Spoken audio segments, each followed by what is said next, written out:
So having thought about what behaviour change is, let's think about some of the tools that we can use to support behaviour change. And I want to talk you through an approach that has been involved in dietetic practice for a very long time and helps us to think what we're trying to achieve when we have a consultation with a patient or service user. So this is something that you will find referred to quite a lot because it's a bit about how we go about working with people. And this behavioural approach is directive. So we are in our consultations with a purpose, and we are trying to direct that consultation. But it is based on the patient-centred clinical method. And I'm just going to explain a little bit about what I mean by that. So it's very much linked with person-centred care, which you'll also be looking at. The key thing is our consultations have a purpose, and they are structured. And they will be structured based on the model and process of nutrition and dietetic practice. So both client or patient, service user and practitioner, ourselves, have an agenda for this. It's not an open-ended talking therapy. So we aren't just there to listen to people, we are there for a purpose. I'm just going to explain a little bit more about that. So we work collaboratively with people, our service users, and they are equals in the consultation. You with your expertise on dietetics and them with their expertise on their life and what influences them. So what we're looking at is exploring not just what the disease is, so type 2 diabetes for example, but that person's experience of living with type 2 diabetes. So what's their experience? And often we will see people when they've been recently diagnosed, so they will have gone through that shock maybe, that adjustment, maybe even like a bereavement of not being able to continue to live their lives as they were. So what is their experience of having that condition? Not just, or here it is, you've now got this disease. So we explore that experience. We have to try and understand the whole person. And what you will see in a lot of the information about working with behaviour change and person-centred care is that we need to individualise care. So we need to get to understand that person. And this is an area that's very easy as a dietitian to kind of skip over. But we really need to understand the values of that person, what matters to them, how they live their lives, if we're going to try and help them to make some changes. And sometimes the changes that we know would be beneficial, dietary-wise, scientifically-wise, are different to what that person feels they can cope with. So we've got to try and find some ground in the middle where we're both happy that we're working towards changes that are going to benefit that person's health. Remember, behaviour change is about that measurable change. So we've got to find that common ground of an area that is going to help them towards their aim of treatment and they feel they can work with. Definitely thinking about preventing problems and promoting health. And that's not just with long-term conditions, although that obviously makes sense there. So we want to support someone with diabetes to not go on to develop the complications of diabetes. We want to support someone with pre-diabetes to not go on to develop diabetes. But we also want to support someone with nutritional support needs to meet their energy and protein requirements, whether that's for healing, post-surgery, or post a serious illness, to get back to a healthy weight if they're underweight. It covers the whole lot. We need to work on our relationship with people. That's going to be significant, and we're going to spend a lot of time on this module focusing on that. And we also need to learn to be realistic. So what we often find, particularly when we're new to working with individuals, we come up with things that might be realistic for us but might not necessarily be realistic for that person. So we've really got to think about what's relevant for them as well as what might be a good idea from our perspective. So a behavioural approach is working with people based on this patient-centred clinical method. So how do we go about this? There are lots of things that we can think about, but one of the key things is this idea of individualisation to meet people's needs. So we've got to get to know that person. And we haven't got all day to do that, so it is going to have to be focused. But we need to find out what people are doing now. And not just what they're eating, but where that fits into their lives, their context. Why are they eating that thing?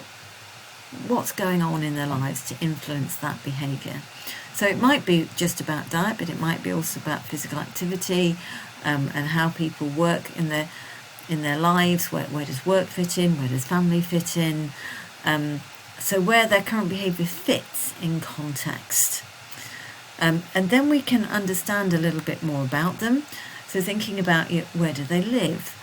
What facilities are local to them? What opportunities do they or don't they have in order to make behaviour change? So thinking of the cost of living crisis and the finances that somebody might have. It's quite difficult to ask about, but thinking through, is this something that's going to be feasible for you? So thinking of that realism, what can somebody afford to do realistically? What kitchen facilities do they have? What cooking skills do they have? So we need to think about their capability, word again, and their context, including all of the opportunities that they have. And then we will learn to explore their motivation. How confident are they about making changes, or how important the change is to them at the moment? What's getting in the way? And then thinking through some of their specific needs. Excuse me. If they're motivated to change, are there any specific things we need to think about actually? Is there anything about them as an individual, any of their protected characteristics that influence them and that we need to consider? Their culture, their faith, any type of disability. So what specific needs did that person have that we need to consider when we're working with them to try and help them to set goals and make plans for change? So it's quite a lot of time is about getting to understand that person. It's not about telling them what to do, which is the easy thing to do, but also the least effective thing to do. So if we want to be effective practitioners, we need to make sure that we are tailoring what we do to that individual and working with them. So in order to do this, we need to think of some guiding principles. And I'm just going to go through these with you so that you have an understanding of what underpins the approach, this behavioural approach we're looking at. And firstly, it's about respecting autonomy. So that individual has the right to make their own decisions. We're not telling them what to do. They need to be fully involved in the decision-making process about their care. And that includes their dietetic care, not just the medical care. Alongside that, the client or service user, patient, has a responsibility. So you can do your utmost best to work with that person, to help them to understand, to provide them with the information that they would like, to try and support behaviour change. But at the end of the day, they are making their own decisions. You might be with them for half an hour. They've got the rest of their time outside of the time with you to make the choices and the decisions themselves. So that's really important. You aren't responsible if someone goes away and decides not to make changes. You have to do the best that you can with that person in the time that you have. This idea of social influence isn't the influence of society, but it's the fact that we are employed to influence health, particularly dietary health. So we are there employed to try and support someone with their behaviour change towards a healthier way of living. So that's what we're there for. Hence me saying we're not there just to listen to people and be nice to them. We've got a dietetic purpose, and we need to marry that dietetics with that working with that individual. So it's not just we're not just counsellors. Not just counsellors. Counsellors are really important, but we're not just listening. We are there with a purpose. So we have to put together our good communication skills and counselling skills alongside the dietetic skills. Collaboration, you will see in a lot of situations, that's about working together, their expertise, your expertise, coming together to develop a plan. The self-efficacy is about people's belief in their ability to make change, and a lot of people have a lack of self-efficacy, particularly if they've tried to make changes many times in their lives and not succeeded. So you will often see this in people living with long-term conditions. So we need to help them build that self-efficacy, build their confidence so that they actually think, yes, I can make this change.